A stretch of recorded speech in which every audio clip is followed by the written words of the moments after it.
مجھ سے کسی نے کہا کہ مولانا کوئی چھوٹی سی دعا ایسی ہو بتا دیجئے گا، کیونکہ بڑے حالات خراب ہیں لوگوں کے اور فائنینشیلی کرائسس چاروں طرف چل رہے ہیں۔ ایک اسم خدا ہے، معصوم فرماتے ہیں کہ ہر نماز کے بعد جیسے آپ تشہد و سلام پھیر لیں گے اپنے پوزیشن کو بدلے بنا 72 مرتبہ پڑھ لے، زندگی میں کبھی وہ محتاج نہیں ہوگا، کسی کے سامنے اسے ہاتھ پھیلانے کی ضرورت نہیں پڑے گی۔ اور یہ تجربہ کیا گیا ہے، علماء سے اتھینٹسی ملی ہے اس کو، یہ پڑھا کریں انشاءاللہ۔ اگر فائنینشیل پرابلمز ہیں وہ ختم ہو جائیں گے، بے روزگاری ہے، بچے ایجوکیشن ختم کر کے خالی بیٹھے ہوئے ہیں کیونکہ آج کل کوئی کمپنی ہائر نہیں کر رہی ہے، وہ پڑھا کریں انشاءاللہ، پھر دیکھیں انسان کا ڈیسٹینیشن بدل جائے گا، زندگی بدل جائے گی۔ دعا خدا پہ کریں اور بھروسہ اس پہ رکھیں۔ بسم اللہ الرحمن الرحیم۔ ہم سیدہ کی دعا ہیں۔ رسول اللہ نے فرمایا تھا بیٹی اللہ ایک ایسی قوم کو پیدا کرے گا جو تیرے بیٹے کا ماتم کرے گی، تو سیدہ نے کہا تھا کہ اس وقت تک جنت کے دروازے پہ کھڑی رہوں گی جب تک کہ اس قوم کے چاہنے والے، اس قوم کے جوان، اس قوم کے بزرگ، اس قوم کے بچے جنت میں داخل نہ ہو جائیں۔ شکر ہے پروردگار کا۔ میں اکثر و بیشتر ایک جملہ کہا کرتا ہوں کہ یہ مجلس عزا ایک سوشل گیدرنگ نہیں ہے، ایک فارمل گیٹ ٹوگیدر نہیں ہے، بلکہ یہ کیریکٹر بلڈنگ کی ایک یونیورسٹی کا نام ہے۔ یہاں سے اٹھنے والے بچے علماء بنتے ہیں، امام زمانہ علیہ الصلوۃ والسلام کے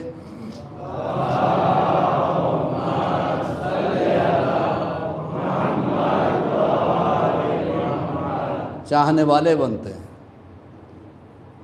ہمارے بچوں کو یہیں سے نماز ملی ہے، یہیں سے روزے ملے ہیں، یہیں سے حج ملا ہے، یہیں سے ساری عبادتیں ملی ہیں، یہیں سے ہمیں رسول ملے ہیں، یہیں سے ہمیں علی ملے ہیں، اور یہیں سے ہمیں حسین ملے ہیں۔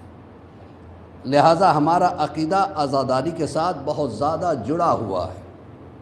اللہ کا لاکھ لاکھ شکر ہے کہ اللہ نے ہمیں عزادار امام حسین پیدا کیا ہے، اور عزادار کبھی بے نمازی نہیں ہو سکتا اور بے نمازی عزادار نہیں ہو سکتا۔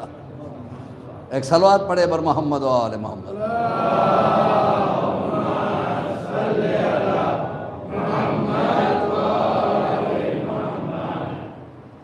دیکھیے ایک بات کہوں، جناب مریم جس وقت اپنی گودی میں جناب عیسیٰ کو لے کے آئیں تو اس وقت طرح طرح کے سوالات ہو رہے تھے۔ مریم یہ بچہ کہاں سے آیا؟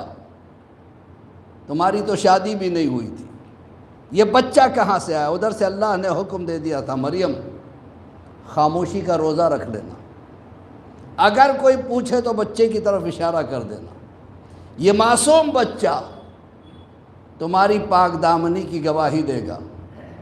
جو بھی کچھ پوچھتا جناب مریم اس معصوم کی طرف اشارہ کر دیتی، اور جناب عیسیٰ کہتے کہ انی عبداللہ وآتانی الکتاب وجعل نبیہ، اللہ نے مجھے نبی بنایا ہے، کتاب دیا ہے اور میں اللہ کا نبی ہوں۔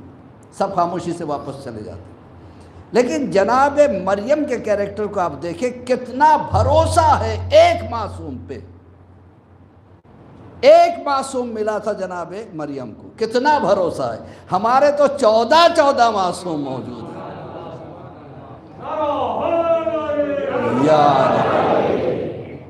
دیکھا آپ نے، تو ہمارے 14 معصوم ہیں ہمیں بچانے کے لیے، الحمدللہ۔ اور سب کے سب حجت خدا، سب کے سب حجت خدا۔ حجت خدا کسے کہتے ہیں؟ جو اپنی مثال نہیں رکھتا ہو کائنات میں، اسے حجت خدا کہتے ہیں، جسے مولا کائنات علی ابن ابی طالب علیہ الصلوۃ والسلام کہتے ہیں۔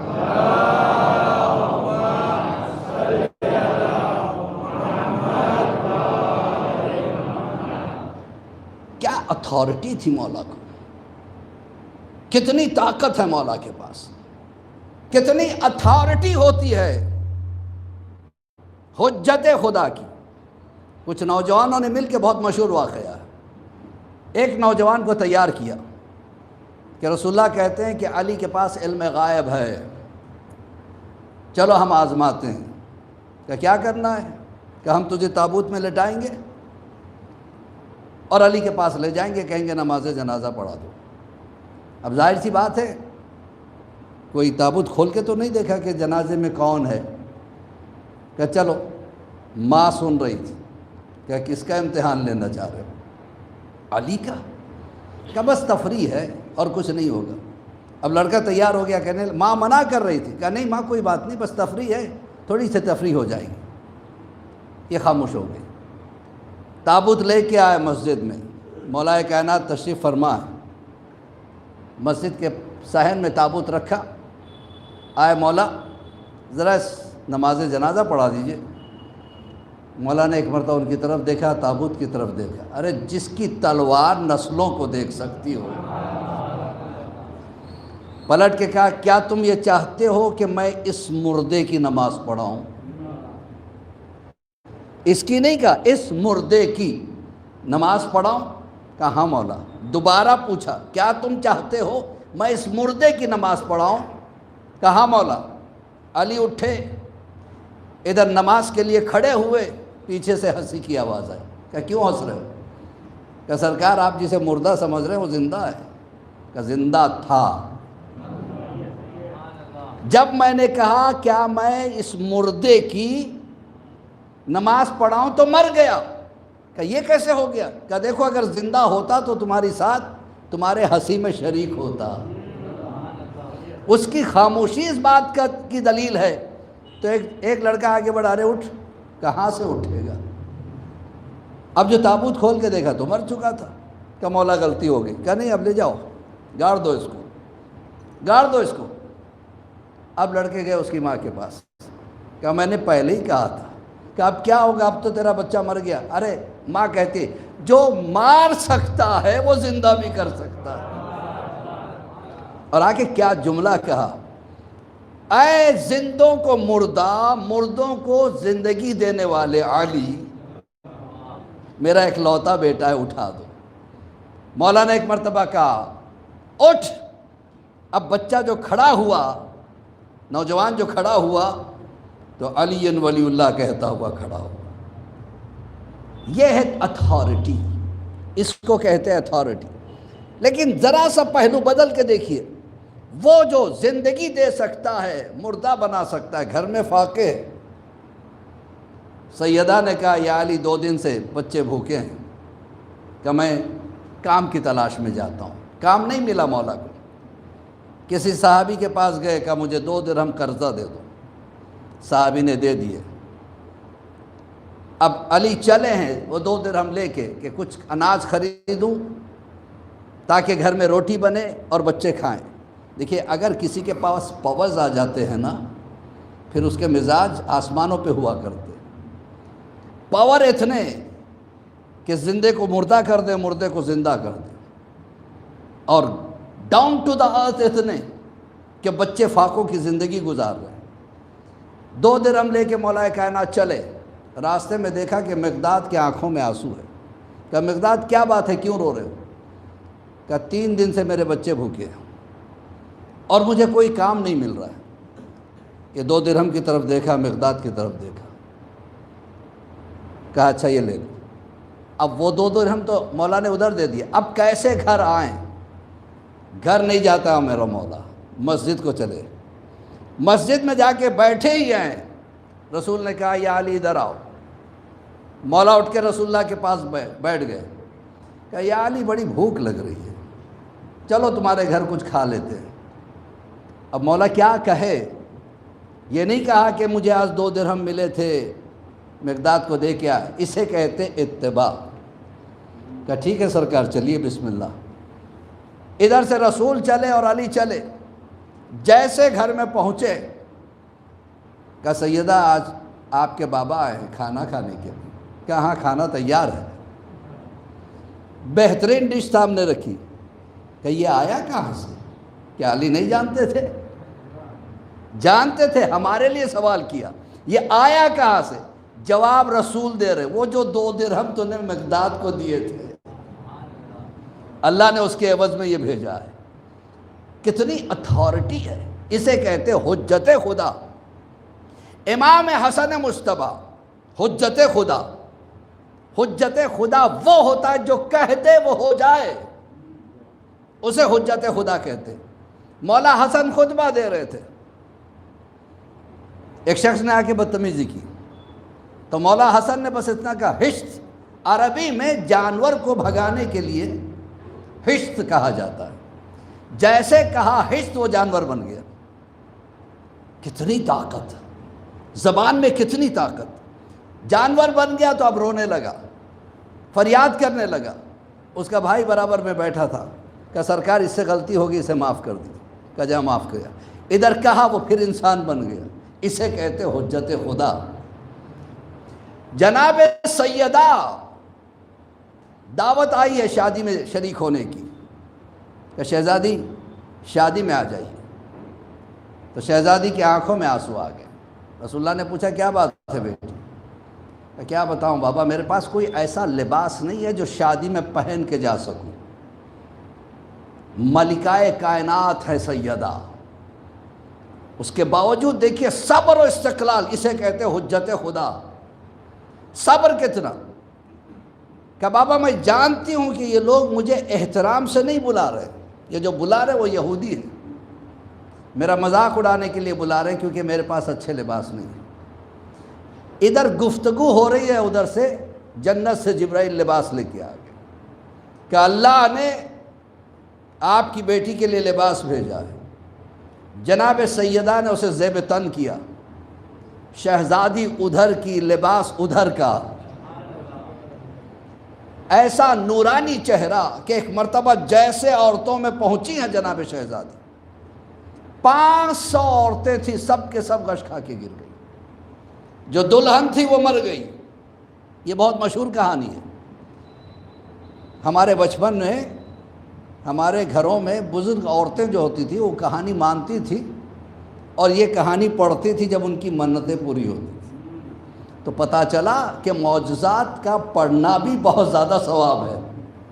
اب یہ ہوا کہ دلہن کو ہوش نہیں آیا، باقی سب ہوش میں آ گئی۔ جیسے ہوش میں آ گئی، سب نے کہا کہ یہ کیا معاملہ ہو گیا، شادی کا گھر تھا، میت کا گھر ہو گیا۔ جناب سیدہ نے جانماز بچھائی، 2 رکعت نماز حاجت پڑھی، ہاتھوں کو اٹھا کے کہا پاننے والے میری لاج رکھ لے، ورنہ یہ لوگ مجھے تانے دیں گے، یہ ہمارے مسلمان نہیں ہیں۔ تو اتنے میں دلہن اٹھی کلمہ پڑھتی ہوئی۔ تو لوگوں نے پوچھا تو نے کلمہ کیوں پڑھ لیا؟ تو اس نے کہا کہ تمہیں نہیں پتا، جس وقت ملک الموت میری روح قبض کر کے 4تھے آسمان پہ پہنچے تھے، میں نے ایک یاقوت کے تخت پر اسی شہزادی کو بیٹھے ہوئے دیکھا، حکم دیا ملک الموت رک جا، اسے واپس کر۔ تو دوسری عورتوں نے کہا بات سمجھ میں نہیں آئی، یہاں آپ دعا کر رہی ہو، وہاں حکم دے رہی ہو۔ تو جناب سیدہ کہتی ہیں ہم وہ ہیں جو وہاں ہوتے ہیں تو نظام قدرت کو چلاتے ہیں، یہاں آتے ہیں تو اس کے سچے بندے بن کے دکھاتے ہیں۔ مطلب کیا ہے؟ اہل بیت کا کردار یہ بتاتا ہے، چاہے طاقت آ جائے، چاہے قوت آ جائے، چاہے حکومت آ جائے، اخلاق میں فرق نہیں آنا چاہیے۔ جہاں اخلاق میں فرق آ جاتا ہے تو پھر وہی طاقت اس کی دشمن بن جاتی ہے۔ دیکھیے ہر مجلس میں میں ایک تحفہ دیتا جا رہا تھا۔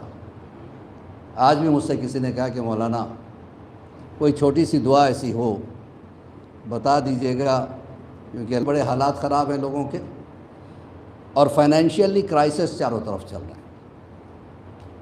ایک اسم خدا ہے، یا باسطو، کیا ہے؟ بہت آسان ہے، زیادہ لمبی دعا نہیں ہے، بس ایک اسم خدا ہے۔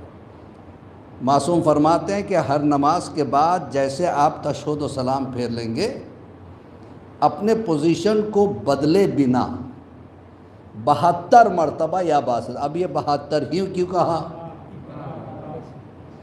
72 مرتبہ یا باسط تو پڑھ لے، زندگی میں کبھی وہ محتاج نہیں ہوگا، کسی کے سامنے اسے ہاتھ پھیلانے کی ضرورت نہیں پڑے گی۔ اور یہ تجربہ کیا گیا ہے علماء سے، اتھینٹسی ملی ہے اس کو، یا باس ہے تو یہ پڑھا کریں انشاءاللہ۔ اگر فائنینشیل پرابلمز ہیں وہ ختم ہو جائیں گے، بے روزگاری ہے، بچے ایجوکیشن ختم کر کے خالی بیٹھے ہوئے ہیں کیونکہ آج کل کوئی کمپنی ہائر نہیں کر رہی ہے، وہ پڑھا کریں انشاءاللہ، پھر دیکھیں انسان کا ڈیسٹینیشن بدل جائے گا، زندگی بدل جائے گی۔ دعا خدا پہ کریں اور بھروسہ اس پہ رکھیں۔ ایک صلوات پڑھے بر محمد وآلہ۔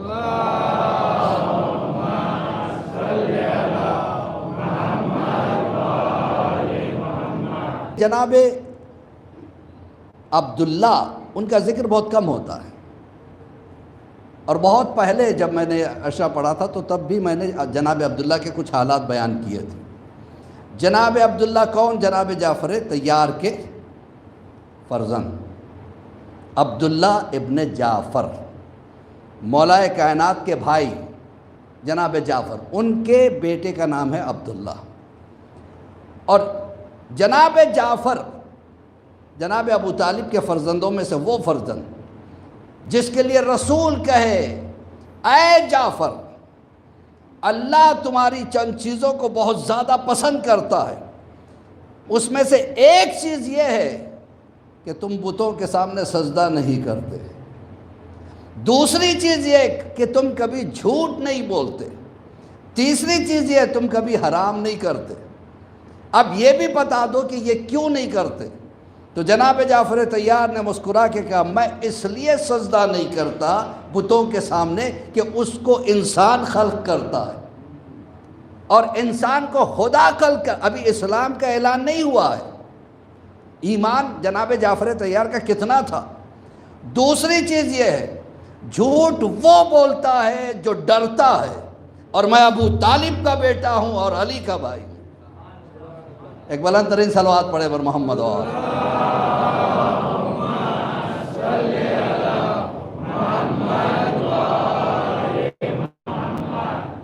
یہی تو تھی انٹلیکچوالٹی جناب جعفر کی، کہ جب اسلام پھیلنے لگا تو جناب جعفر کو ایمبیسیڈر بنا کے بھیجا تھا رسول اللہ نے افریقہ۔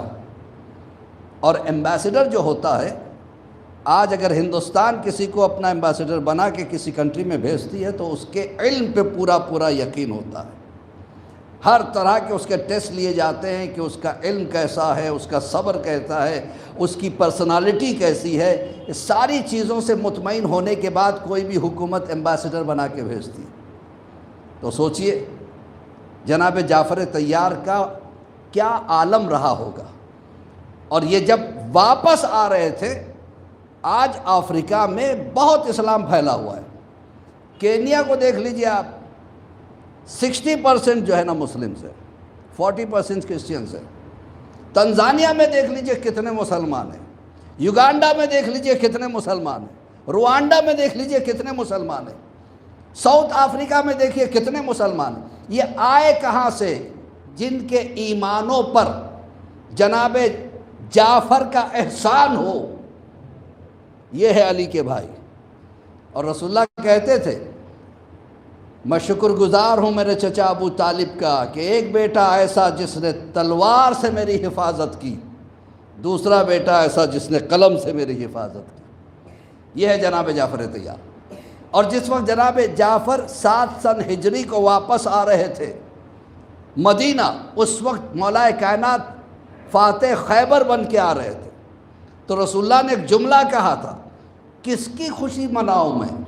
ایک طرف سے فاتح خیبر آ رہا ہے، ایک طرف سے فاتح حبش آ رہا ہے، میرے دونوں بازو آ گئے۔ تو آپ سوچیں جو رسول اللہ کا بازو بن جائے اسے جعفر کہتے ہیں۔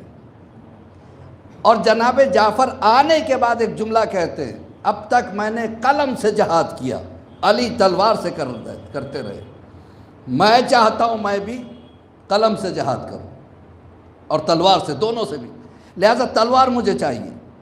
تو جنگ موتا وہ جنگ تھی جس میں جناب جعفر طیار کو بھیجا گیا اور جس میں جناب جعفر طیار شہید بھی ہو گئے۔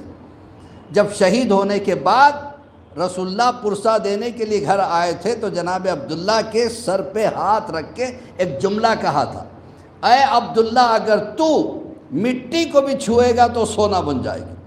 یہی وجہ ہے کہ مدینے میں جو مالدار ترین افراد تھے ان میں جناب عبداللہ کا جو ہے نا کاؤنٹ کیا جاتا تھا، مالدار ترین۔ اور جواد کا لقب ملا، آپ ذرا سوچیں، حسین کے ہوتے ہوئے، حسن کے ہوتے ہوئے جسے جواد کہا جائے اسے عبداللہ کہتے ہیں۔ جناب زینب صلوات اللہ علیہا کے شوہر،